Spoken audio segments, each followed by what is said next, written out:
ಇದು ಒಂಥರ ಮುಗಿಯದ ಕತೆ. ನಾ ಕೊಡೆ ನಾ ಬಿಡೆ. ದಿನನಿತ್ಯ ಇಲ್ಲಿನ ನಾನು ನೋಡ್ತೀನಲ್ಲ, ಕಾಂಗ್ರೆಸ್ ಎಂಎಲ್ಎಗಳ ಪಾಡು ಒಂಥರ ಅಧ್ವಾನ ಆಗೋಗಿದೆ. ಸಿದ್ದರಾಮಯ್ಯ ಮಾತಾಡ್ತಾರೆ, ಡಿಕೆ ಕೋಪ, ಡಿಕೆ ಮಾತಾಡ್ತಾರೆ ಸಿದ್ದರಾಮಯ್ಯ. ಅಸೆಂಬ್ಲಿನೂ ಅಷ್ಟೇ, ಅವರಿಬ್ರು ಕೂತ್ಕೊಂತಾರಲ್ಲ, ಒಬ್ಬರ ಮುಖ ಒಬ್ಬರು ನೋಡಕ್ಕೆ ನೋಡದಾರದ ಪರಿಸ್ಥಿತಿಯಲ್ಲಿ ಆ ಅಧಿವೇಶನ ನಡೀತಾ ಇದೆ. ನನ್ಗನ್ಸುತ್ತೆ ಈ ಬೆಳಗಾವಿ ಅಧಿವೇಶನ ಒಡೆದು ಹೋದಂತ ಆಡಳಿತ ಪಕ್ಷವನ್ನ ನೋಡ್ತಾ ಇದ್ದೀರಿ. ಒಗ್ಗಟ್ಟಾಗಿ ಬಿಜೆಪಿ ಮತ್ತು ಜೆಡಿಎಸ್ ಹೋರಾಟವನ್ನ ಮಾಡ್ತಾ ಇದೆ. ಉತ್ತರ ಕರ್ನಾಟಕದ ವಿಚಾರವಾಗಿರ್ಬೋದು, ನೆಕ್ಸ್ಟ್ ಬರುವಂತ ಲಾಂಡ್ ಆರ್ಡರ್ ವಿಚಾರವಾಗಿ, ಇವೆಲ್ಲನೂ ಕೂಡ ನಾವು ಮತ್ತು ಜೆಡಿಎಸ್ ಒಟ್ಟಾಗಿ ಹೋರಾಟ ಮಾಡ್ತಾ ಇದೆ. ಇಲ್ಲಿ ಆಡಳಿತ ಪಕ್ಷ ಒಟ್ಟಾಗಿ ಸಮರ್ಥವಾಗಿ ನಮಗೆ ಉತ್ತರ ಕೊಡಬೇಕಾಯಿತು. ಆ ಥರದ್ದು ಯಾವುದೋ ಲಕ್ಷಣನೇ ಕಾಣ್ತಾ ಇಲ್ಲ. ಇವರು ದಿನನಿತ್ಯ ಒಬ್ಬರ ಮನೆ ಡಿನ್ನರು, ಇನ್ನೊಬ್ರು ಅವ್ರ ಕೌಂಟರ್ ಡಿನ್ನರ್ ನೋಡಿ. ನಾಳೆ ಸಿದ್ದರಾಮಯ್ಯನವ್ರ ಗ್ಯಾಂಗ್ ಇನ್ನೊಂದು ಕಡೆ ಸೇರ್ತದೆ. ಈಗ ಅವ್ರ ಮಕ್ಕಳು ಇಳಿದ್ಬಿಟ್ಟಿದ್ದಾರೆ ಫೀಲ್ಡ್ಗೆ. ಸಿದ್ದರಾಮಯ್ಯ ಮಗ ಹೇಳಿದಾನೆ, ನಮ್ಮಪ್ಪನೇ ಅವ್ರು ಹೇಳೋದು, ನಮ್ಮಪ್ಪನೇ 5 ವರ್ಷ ಮುಖ್ಯಮಂತ್ರಿ. ಆ ಜಮೀರ್ ಅಹಮದ್ ದೊಡ್ಡದಾಗಿ ಹೇಳ್ತಾನೆ, ಅಂತ ತಾಕತ್ತು ಅಂತ ಗಂಡು ಯಾರವರೇ ಚೇಂಜ್ ಮಾಡಕ್ಕೆ, ಎಲ್ಲಿ ಕಾಂಗ್ರೆಸ್ ಅಲ್ಲಿ ಯಾರವರೇ ಅಂತ ಗಂಡು ಅಂತ ಅವ್ರು ಸವಾಲ್ ಹಾಕ್ತಾವ್ರೆ. ಇಷ್ಟು ಸವಾಲ್ ಹಾಕದ್ಮೇಲೂ ಕೂಡ ಡಿ ಕೆ ಶಿವಕುಮಾರನ್ ಗಂಡು ಏನು ಸದ್ದೇ ಇಲ್ಲ, ಸದ್ದೊಡ್ಗೋಗ್ಬಿಟ್ಟೈತೆ ಅವ್ರು. ಸವಾಲ್ ಮೇಲೆ ಸವಾಲ್ ಆಗ್ತಾ ಇದ್ದಾರೆ. ಇಲ್ಲಿ ರಾಮನಗರದ ಎಂಎಲ್ಎ ಅವರೇನು ಡಿ ಕೆ ಶಿವಕುಮಾರ್ ಪರ ಇದ್ದಾರೆ. ಅವ್ರು ನೋಡಿದ್ರೆ ಒಂದ್ ಕಡೆ ಕೂಲಿಗೆ ನ್ಯಾಯ ಕೊಡಿ ಅಂತ ಕೇಳ್ತಾರೆ. ಕೂಲಿಗೆ ಪೇಮೆಂಟ್ ಕೊಡಬೇಕಂತ. ನನ್ಗೆ ಗೊತ್ತಿಲ್ಲ ಎಲ್ಲಿ ಕೂಲಿ ಮಾಡಿದ್ರು, ಯಾವಲ್ದಲ್ಲೋ ಕೂಲಿ ಮಾಡಿದ್ರು, ಎಲ್ಲಿ ಮಾಡಿದ್ರು ನನ್ಗೆ ಗೊತ್ತಿಲ್ಲ. ಕೂಲಿಗೆ ನಮ್ಗೆ ನ್ಯಾಯ ಕೊಡಿ, ಪೇಮೆಂಟ್ ಕೊಡಿ ಅಂತ, ಕೂಲಿಗೆ ಸಂಬಳ ಕೊಡಿ ಅಂತ. ಇದು ಬಿರಿ ಇದೇ ಆಗ್ತೈತೆ. ಕೂಲಿಗೆ ಸಂಬಳ ಕೇಳೋದೊಂದ್ ಕಡೆ, ನಮ್ಮಪ್ಪನೇ 5 ವರ್ಷ ಮುಖ್ಯಮಂತ್ರಿ, ಅಭಿವೃದ್ಧಿ ಶೂನ್ಯ, ಹಣ ಬಿಡುಗಡೆ ಮಾಡದೆ ಇಡೀ ರಾಜ್ಯದಲ್ಲಿ ಆತ್ಮಹತ್ಯೆಗಳು ಜಾಸ್ತಿ ಆಗ್ತಾ ಇದೆ. ಎಲ್ಲರೂ ಗ್ರಂಥಪಾಲಕರಿಂದ ಹಿಡಿದು ಕೆಲಸ ಮಾಡೋರು, ಪಂಚಾಯಿತಿ ಆಫೀಸಲ್ಲಿ ಕೆಲಸ ಮಾಡೋರ್ವರೆಗೂ ಆತ್ಮಹತ್ಯೆಗಳು ಆಗ್ತಾ ಇರುವಂಥದ್ದು, ರೈತರ ಆತ್ಮಹತ್ಯೆ ಆಗ್ತಾ ಇದೆ. ಇಷ್ಟಾದರೂ ಈ ಸರ್ಕಾರಕ್ಕೆ ಮಾನ ಮರ್ಯಾದೆ ಏನು ಕಾಣಿಸ್ತಾ ಇಲ್ಲ. ಎಮ್ಮೆ ಚರ್ಮದ ಸರ್ಕಾರ ಇದು. ಉತ್ತರ ಕರ್ನಾಟಕದಲ್ಲಿ ಏನೋ ಸಭೆ ಮಾಡಿ ನಾವು ಉತ್ತರ ಕರ್ನಾಟಕಕ್ಕೆ ಒಳ್ಳೇದ್ ಮಾಡ್ತೀನಿ ಅಂತ ಬಂದ್ರು. ಇಲ್ಲಿ ಒಳ್ಳೇದ್ ಮಾಡಕ್ಕೆ ಇಲ್ಲಿ ಯಾರವ್ರೆ? ನಾಯಕತ್ವನೇ ಇಲ್ಲ. ಕಾಂಗ್ರೆಸ್ಗೆ ನಾಯಕತ್ವನೇ ಇಲ್ಲ. ಒಡೆದು ಹೋಗೈತೆ. ಇನ್ನು ಒಳ್ಳೇದೇನ್ ಮಾಡ್ತಾರೆ? ಬೆಳಗಾವಿ ಅಧಿವೇಶನ ಒಡೆದೋದಂತ ಆಡಳಿತ ಪಕ್ಷವನ್ನ ನಾವು ನೋಡ್ತಾ ಇದ್ದೀವಿ. ಇದರಿಂದ ಈ ಭಾಗಕ್ಕೆ ಏನು ಒಳ್ಳೇದಾಗುತ್ತೆ ಅಂತ ನನಗೇನು ಅನ್ಸಲ್ಲ. ಇದು ಯಾವಾಗ ತೊಲಗೋಗ್ತೈತೆ ಅಂತ ಜನ ಕಾಯ್ತಾ ಇದ್ದಾರೆ. ನಾವ್ ಹೇಳೋ ಅಂಥದ್ದು, ನಿಮ್ಮ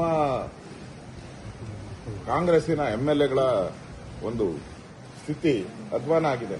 ಏನಾನ ಒಂದು ತೀರ್ಮಾನ ಮಾಡ್ಕೊಂಡ್ ಬನ್ನಿ, ಯಾರನ ಆಗ್ಲಿ. ನಮ್ಗೇನು ಸಿದ್ದರಾಮಯ್ಯ ಆದ್ರೇನು, ಡಿ ಕೆ ಆದ್ರೇನು, ನಮ್ಗೇನು ಯಾವುದು ಏನು ವ್ಯತ್ಯಾಸ ಆಗಲ್ಲ. ಸರ್ಕಾರ ಪೂರ್ತಿ ಜನರ ಪಾಲಿಗೆ ಸತ್ತೋಗಿದೆ. ಸತ್ತೋಗಿರುವಂತ ಸರ್ಕಾರವನ್ನ ಒತ್ತು ತಿಥಿ ಮಾಡಿ ತಗೊಂಡೋಗಿ, ಯಾರೇ ಆದ್ರೂ ಕೂಡ ಅದನ್ನ ತಗೊಂಡೋಗಿ ಸ್ಮಶಾನಕ್ಕೆ ಎತ್ಕೊಂಡು ಹೋಗೋದು ಈ ಸರ್ಕಾರನ. ಆ ತರ ಸರ್ಕಾರ ಇದು. ಸ್ಮಶಾನಕ್ಕೆ ಎತ್ಕೊಂಡೋಗಿ ಮಣ್ಣು ಮಾಡಬೇಕು. ಇಲ್ಲ ಜನನೇ ಇವ್ರನ್ನ ಎತ್ಕೊಂಡೋಗಿ ಮಣ್ಣು ಮಾಡುವಂತ ಕಾಂಗ್ರೆಸ್ ಸರ್ಕಾರವನ್ನ ಮಣ್ಣು ಮಾಡೋ ಸ್ಥಿತಿ ಬಂತು. ಸರ್ಕಾರ ಪೂರ್ತಿ ಏನಿಲ್ಲ ರೀ, ಸತ್ತೋಗಿದೆ. ಇನ್ನು ಗುಂಡಿ ತೋಡಿ ಮಣ್ಣು ಮಾಡಕ್ಕೆ ರಾಜ್ಯದ ಜನ ತಯಾರಾಗಿದ್ದಾರೆ. ಇವರೇನ ನಾ ಮಾಡಿಲ್ಲ ಅಂದ್ರೆ ತಯಾರವ್ರೆ. ಜನ ಎಲ್ಲ ಕೇಳ್ತಾ ಇದ್ದಿದ್ದು, ನೀವು ಚುನಾವಣೆ ಮುಂಚೆ ಏನ್ ಹೇಳಿದ್ರಿ? ನುಡಿದಂತೆ ನಡೀತೀರಿ, ನಿಮ್ ಮಾತು ಬಿಟ್ಟು ನಾವು ಏನು ಮಾಡಲ್ಲ, ನೀವೇ ನಮ್ಗೆ ದೇವರು, ನೀವ್ ಹೇಳ್ದಂಗೆ ಕೇಳ್ತೀರಿ ಅಂದ್ರು. ಇವಾಗ 2.5 ವರ್ಷ ಅಂತ ಜನನ ಕೇಳಿ ತೀರ್ಮಾನ ಮಾಡಿದ್ರೆ ನೀವು? ಅಗ್ರಿಮೆಂಟ್ ಆಗಿದ್ರೆ ಹೇಳ್ಬಿಡಿ, 2 ವರ್ಷ ಅಗ್ರಿಮೆಂಟ್ ಆಗಿರೋದು ನಿಜ, ಅದಾದ್ರೂ ಹೇಳಿ. ಇಲ್ಲ ಮುಖ್ಯಮಂತ್ರಿ ಯಾರು ಅನ್ನೋದನ್ನ ಡಿಕ್ಲೇರ್ ಮಾಡೋರು ಯಾರು?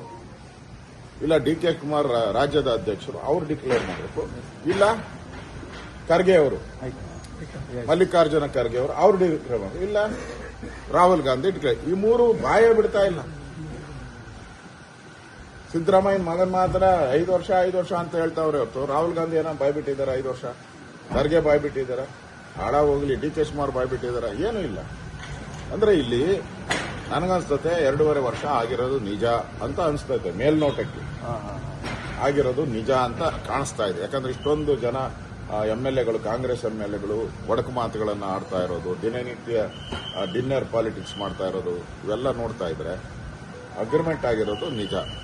ಆದ್ರೆ ನಾ ಕೊಡೆ ಬಿಡೆ ಈ ಪರಿಸ್ಥಿತಿ ಕಾಂಗ್ರೆಸ್ ಇದೆ. ಒಂದು ರೀತಿ ಕಾಂಗ್ರೆಸ್ ಅಧ್ವಾನ ಎದ್ದೋಗಿದೆ. ಹಳೆ ಕಾಂಗ್ರೆಸ್ಸು ಹೊಸ ಕಾಂಗ್ರೆಸ್ಸು ಇವೆರಡರ ಮಧ್ಯೆ ನಡೀತಾ ಇರೋ ಸಂಘರ್ಷ ಇದು. ಹೊಸ ಕಾಂಗ್ರೆಸ್ ಗೆಲ್ಲುತ್ತೋ ಹಳೆ ಕಾಂಗ್ರೆಸ್ ಗೆಲ್ಲುತ್ತೋ ಗೊತ್ತಿಲ್ಲ. ತೀರ್ಮಾನವನ್ನ ಕಾಂಗ್ರೆಸ್ ಪಾರ್ಟಿಯವರು ಅದು ಯಾವಾಗ ಮಾಡ್ತಾರೋ ಗೊತ್ತಿಲ್ಲ. ನಮಗೆ ಬೇಕಾಗಿರೋದು ರಾಜ್ಯದ ಅಭಿವೃದ್ಧಿ ಆಗಬೇಕು. ಅದಕ್ಕೋಸ್ಕರ ಅಧಿವೇಶನವನ್ನ ಸರಿಯಾಗಿ ನಡೆಸಿ. ದಿನ ರಾತ್ರಿ 2 ಗಂಟೆವರೆಗೂ ನೀವು ಡಿನ್ನರ್ ಪಾರ್ಟಿ ಮಾಡಿಬಿಟ್ರೆ ಬೆಳಗ್ಗೆ ಎದ್ದು ಬಂದು ಯಾವ ಮಂತ್ರಿ ಉತ್ತರ ಕೊಡ್ತಾರೆ? ಏನು ಉತ್ತರ ಕೊಡ್ತಾರೆ? ದಾರಿ ಇರಲ್ಲ, ಏನು ಇಲ್ಲ, ಸುಮ್ಮನೆ ಕಾಟಾಚಾರಕ್ಕೆ ಬರ್ತಾರೆ. ಅದರಿಂದ ನಾವು ಸರ್ಕಾರಕ್ಕೆ ಎಚ್ಚರಿಕೆ ಕೊಡೋದು, ಇಲ್ಲ ಒಟ್ಟಾಗಿ ನೀವು ಸರ್ಕಾರವನ್ನ ನಡೆಸಿ, ಇಲ್ಲ ಸರ್ಕಾರ ಬಿಟ್ಟು ತೊಲಗೋಗಿ. ಬಹುತೇಕ ಅಧಿವೇಶನದ ನಂತರ ಇದೊಂದು ಮಹತ್ವದ ಬದಲಾವಣೆ ಆಗುತ್ತೆ ಅನ್ಸುತ್ತೆ ಸರ್. ಸಿಎಂ ಮತ್ತೆ 20ನೇ ತಾರೀಕಿಂದ ಇವಾಗ ಅರ್ಧ ಪಿಕ್ಚರ್ ನೋಡಿದ್ದೀರಿ, ಅರ್ಧ ಪಿಕ್ಚರ್ KGF ಪಾರ್ಟ್ 1 ನೋಡಿದ್ದೀರಿ. KGF ಪಾರ್ಟ್ 2 ನೋಡಕ್ಕೆ 20ನೇ ತಾರೀಕು ಎಲ್ಲ ಕಡೆ ರಿಲೀಸ್ ಆಗ್ತದೆ.